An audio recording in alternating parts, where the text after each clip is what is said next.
From MTN News, this is Montana This Morning. I'm Jonathan Amberian in Helena. The crews that keep the Montana State Capitol looking like this are currently working on an expired contract. I'll give you the latest on their ongoing negotiations with state government. I'm Joe St. George in Washington. All of the investigations into former President Donald Trump are starting to add up, and they can all be a bit confusing. We break down where exactly the former president could face charges, and when will this all be wrapped up? Next. Well, happy Monday, Southwest Montana, right at 6:31. Chet Lehman, Matt Elwell with you here. A little haze in the skies over Butte, thanks to Community Hospital of Anaconda's ICAM. We get that peak. Not super surprising for this time of year. Really isn't. It's going to be a pretty nice afternoon, all things considered. And we're really moving into a pretty quiet pattern as far as warm temperatures, but the rain showers may start to pick up. Temperatures this morning, we're talking 50s, beautiful morning. We do have a little smoke and haze out there, but our air quality so far in western Montana, good. So we'll take that. A couple of isolated thunder showers into the late afternoon, early evening for a few areas, especially out toward Butte into the mid-evening. A very isolated chance of showers for Bozeman for the afternoon or evening today. We're going to talk more about your complete forecast coming up in just a few minutes. All right, thank you, Matt. Just ahead of 6:32 now. Keeping the Montana State Capitol and other state-owned buildings around Helena looking their best takes full crew of maintenance workers. So far, those workers have not been able to reach an agreement with the state on an updated employee contract. TN senior political reporter Jonathan Amberian talked with one employee about what he wants to see from state leaders. When you come to the Montana State Capitol in the summertime, you notice the lawns, the floral displays, and the rest of the grounds. The people charged with maintaining all of that are landscape technicians employed by the State General Services Division. But one technician I spoke to says he feels the state is undervaluing the work they do. I don't want this to be a stepping stone. I mean, it's the Capitol. It's kind of the crown jewel of the state, and it's where you think everybody would want to be. And so, I mean, I know the guys, we love our work. We take pride in a lot of it whenever tourists come up and say, hey, this place looks great. Zach Clinch joined the crew at the Capitol complex about a year ago. Since that time, he says 2 of his fellow employees have left to work for the city of Helena, and others are taking on second jobs. I mean, we're not all looking to be able to live in a mansion, but we should be able to go home and feel comfortable at the end of the night that financially we're okay. The landscape crew is part of a collective bargaining unit called the Capitol Complex Craft Council, along with carpenters, painters, plumbers, and other maintenance workers. Under the council's most recent contract with the Montana Department of Administration, landscape technicians start at a salary of $18.53 an hour. That contract expired in June 2021. The workers went through negotiations with the state and eventually prepared for mediation. So far, they haven't been able to reach a new agreement. We're all very good at our jobs. A lot of us went through special training, have special degrees, certifications. At the end of the day, we're just looking for a fair contract that's somewhat even close to what a lot of other people in our trades around the state or around the country make. I reached out to the Department of Administration about this issue. This week, they shared a statement saying, quote, "At the conclusion of the legislative session, all collective bargaining agreements are negotiated for the coming biennium, applying pay levels and benefits approved by the legislature. Department of Administration management have maintained a cooperative dialogue with the union entities in this council and have agreed to mediation or to return to the bargaining table in an effort to finalize terms related to the parties' collective bargaining agreement." I followed back up with the workers, who said they're concerned the process will be prolonged. They said, quote, "We have been more than accommodating and have acted in good faith throughout the entire process. It is time for the state to hold up their end." Clinch told me workers are concerned that a contract may not be finalized by November 15th. That's when the state employee pay plan approved during the last legislative session would implement an immediate 55-cent pay increase for all state workers, but it wouldn't apply to workers if their collective bargaining agreement hasn't been ratified yet. In Helena, Jonathan Amberian, MTN News. Thank you, Jonathan. A story we're going to continue to follow here on Montana This Morning. Meantime, more than 30% of kids under 6 in the United States have both parents working, which means they need some sort of daycare. But after the pandemic forced so many childcare centers to close, there are thousands of kids who have no place to go. Alexa Liaco looks at why these essential businesses are struggling to bounce back and what's needed to help. We know parents have been frustrated trying to find their kids' childcare spots throughout the week, but the daycare providers are also facing a lot of challenges that are making it tough to start new daycares, run daycares, and expand current businesses that are open now. And all of this together is creating a perfect storm that for many has no end in sight. Dad, here you go. For many families, an open spot at a daycare center is tougher to find than the imaginary friends on this playground.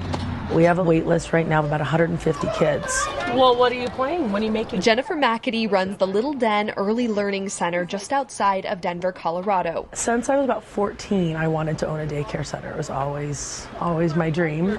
A dream she spent the last 9 years building. You know, we were constantly in the red. I didn't take a paycheck at all for like my first 8 years. Thank goodness my husband had a job. I'm going to give you guys some colors. Her business barely survived the pandemic, but thousands of daycares like hers didn't make it. In fact, 10% of all childcare centers permanently closed during COVID-19. Now, the ones left are overburdened. There you go, my dear. Jennifer's so busy, she's trying to expand her center, but she can't get funding. The problem we're seeing there is, number one, banks want a large down payment. They also don't see the struggles of childcare in the sense that our revenue doesn't look the same as a restaurant does. And so they see us as a higher risk and they don't want to give us a loan for that.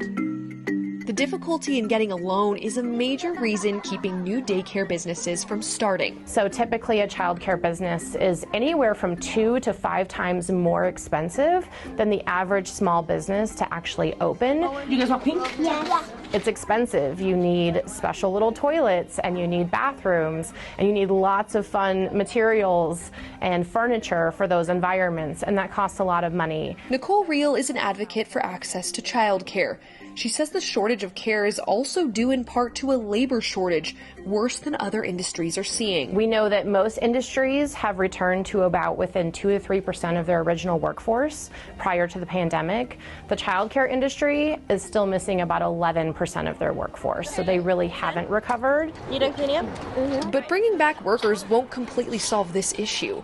Reel says it's about access to resources. These are largely women entrepreneurs who really want to open new businesses, and we need to make sure that these business owners can have access to low cost or free real estate. She is also working with local leaders to create tax cuts for childcare businesses and to encourage lower cost home daycares like Carrie Kennedy's to open. I do think family childcare is one solution that needs to be looked at more because we do charge less.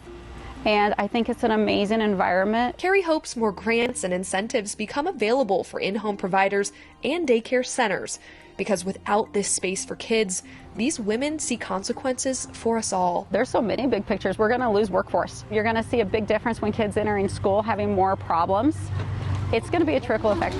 Count as we go through the door, please. A trickle-down effect Jennifer knows she can help solve in her community if she can just find a little help. Moving forward on this project to expand it's been a dream for about 4 years now. I'm hoping this is the year. I'm Alexa Liaco reporting. Right, 6:39 now. The country this week could get more information as to why the Justice Department searched former President Trump's property at Mar-a-Lago 2 weeks ago. Federal judge has ordered a redacted version of the affidavit be submitted to him by Thursday for possible public release. This is the latest development in a series of legal investigations the former president continues to face. The mounting investigations can be a bit tricky. To help you understand them all, our Joe St. George takes an in-depth look. Let's start with some facts, shall we? For one, Donald Trump is the former president of the United States, and whether you voted for him or not, he's not your average Joe. Two, he's facing multiple investigations, and whether you believe it's a witch hunt, like Mr. Trump has repeatedly said, or justified, the reality is these investigations are happening. They're not going away anytime soon, which is why it's important to understand exactly what's going on. After all, it's all a bit confusing. Let's start with investigation number 1, the classified documents inquiry. This is the most high-profile investigation at the moment. 2 weeks ago, the FBI raided the former president's home at Mar-a-Lago. Recently unsealed court documents indicate officials are looking into whether the president broke federal laws with the, quote, willful retention of national defense information. Mr. Trump has said all the documents in his home were ones he had declassified. We've never had anything like this before. Richard Serafini is a criminal defense attorney in South Florida who previously worked in the criminal division of the Department of Justice for 11 years. He says the fact a raid happened shows the Attorney General seriously believed it's possible the former president broke the law. In cases like this, search warrants tend to happen toward the beginning of an investigation. We're not near the end of this investigation. Investigation number 2, the Georgia election interference case. The local district attorney in the Atlanta area is looking into whether the former president and his allies broke laws by denying the 2020 election results. One of the biggest pieces of evidence against the president, a recorded phone call between Trump and the Georgia Secretary of State in which Mr. Trump allegedly asked the official to, quote, find 11,000 plus votes. Investigation number 3, January 6th. Ultimately, it will be up to the Department of Justice to decide if the former president broke any laws by encouraging his supporters to march to the Capitol, where violence eventually broke out. And finally, investigations number 4 and 5, New York civil and criminal inquiries into business practices. For instance, the investigation is looking at whether false financial information was submitted to obtain more favorable loans. A big question for the country is when will all these investigations conclude, especially with another run for the White House by Mr. Trump looking more likely. It would not surprise me if there start to be some decisions made next year. In Washington, I'm Joe St. George. All right, thank you very much. We're going to take a break here on Montana this morning.